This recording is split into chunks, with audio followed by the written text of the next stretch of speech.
नमस्कार दोस्तों, मैं हूं doctor Praveen Angresh. KP homeo pharmacy channel में आपका स्वागत है। पिछले एपिसोड में हमने एक्यूट कोल्ड के बारे में बताया था, यानी कि ज़ुकाम। अब जब ज़ुकाम बिगड़ जाता है, बार बार होता है, इसको नज़ला बोलते हैं या क्रॉनिक कोल्ड, और मेडिकल भाषा में इसको राइनाइटिस, एलर्जिक राइनाइटिस, क्योंकि ये एलर्जेंस की वजह से होता है, हमारे बॉडी की ससेप्टिबिलिटी कम होने की वजह से होता है, लो इम्यूनिटी होने की वजह से होता है। तो इसलिए इसको एलर्जिक राइनाइटिस या नज़ले के नाम से जाना जाता है। अब नज़ले में या राइनाइटिस में कोई ड्यूरेशन फिक्स नहीं होता। एक बार शुरुआत हो जाए इसकी, 2 से 3 हफ्ते तक लगातार चलता है। ऐसा भी देखा गया है कि ज़ुकाम ठीक होते होते एकदम से फिर रिलैप्स कर जाता है, फिर से फ्रेश एपिसोड शुरू हो जाता है। उस फ्रेश एपिसोड में फिर वही लक्षण शुरू हो जाते हैं, यानी कि मरीज़ बार बार उसी लक्षणों से ग्रसित होता रहता है। यही एक क्रॉनिसिटी है नज़ले में।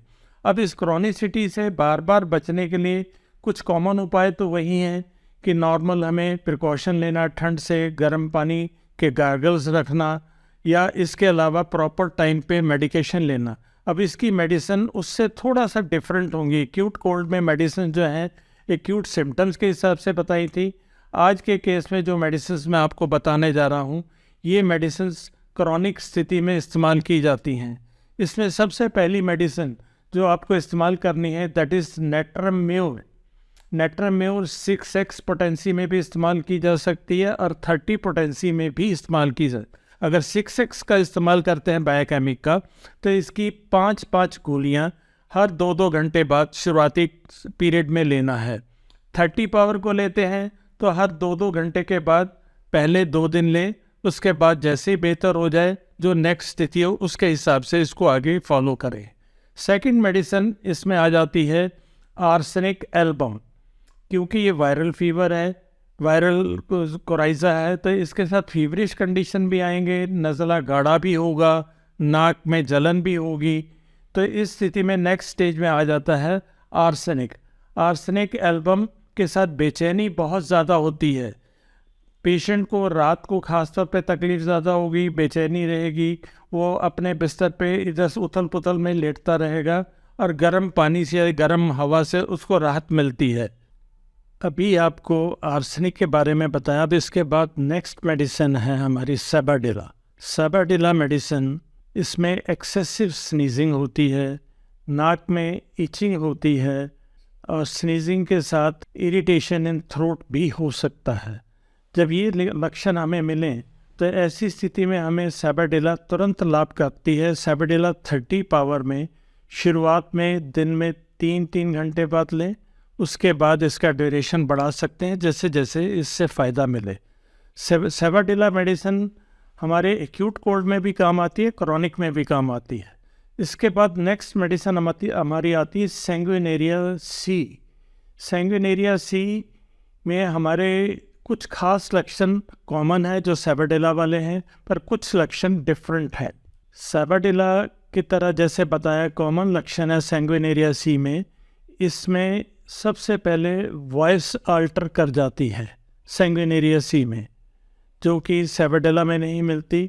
आवाज़ का बैठ जाना, लॉस ऑफ वॉइस जिसे कहते हैं, भारीपन हो जाना, बोलने में दिक्कत होना।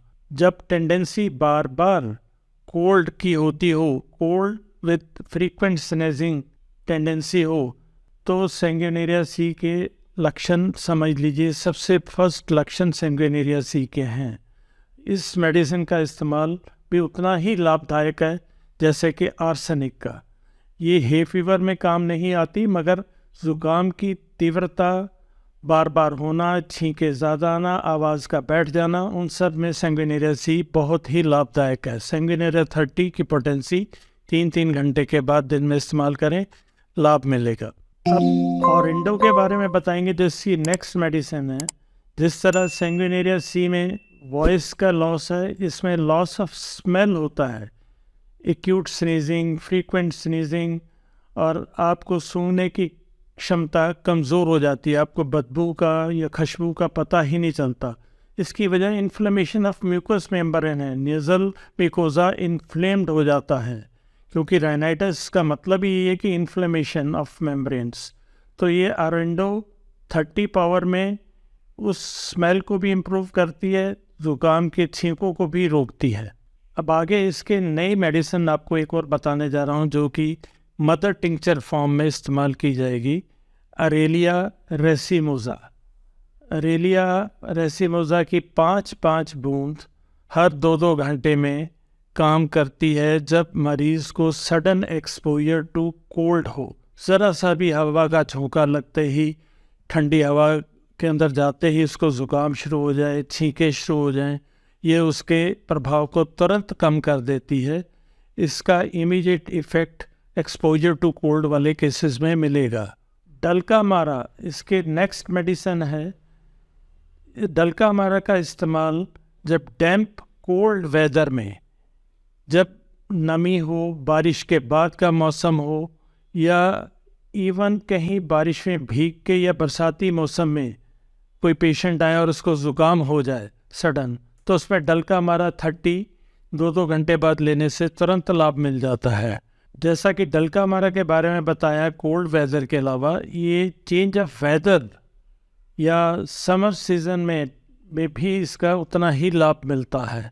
डल्का मारा सिर्फ एक्यूट कोल्ड के अलावा क्रॉनिक कोल्ड में भी काम करती है। अब आखिर में आपको 2-3 दवाइयों के बारे में डिफ्रेंसिएशन बताना चाहूँगा।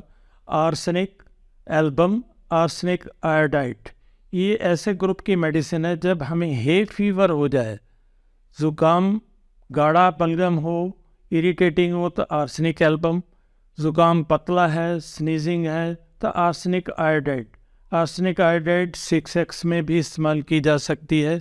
2-2 गोलियाँ 2-2 घंटे बाद लें तो इसकी हे फीवर वाली कंडीशन में बुखार का जो आना, बुखार की वजह से बदन दर्द होना, सर दर्द होना या और बुखार के लक्षण, वो भी कंट्रोल में आ जाते हैं।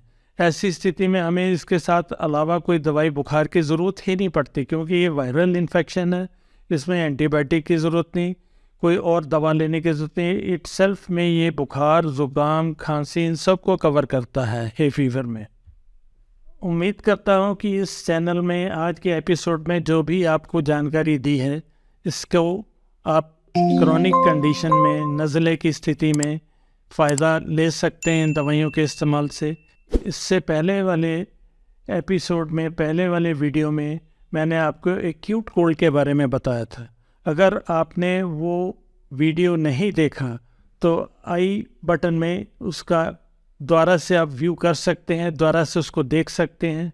अगर यह वीडियो आपको पसंद आया है तो इसको लाइक करें, सब्सक्राइब करें और बहुत बहुत धन्यवाद। नमस्कार।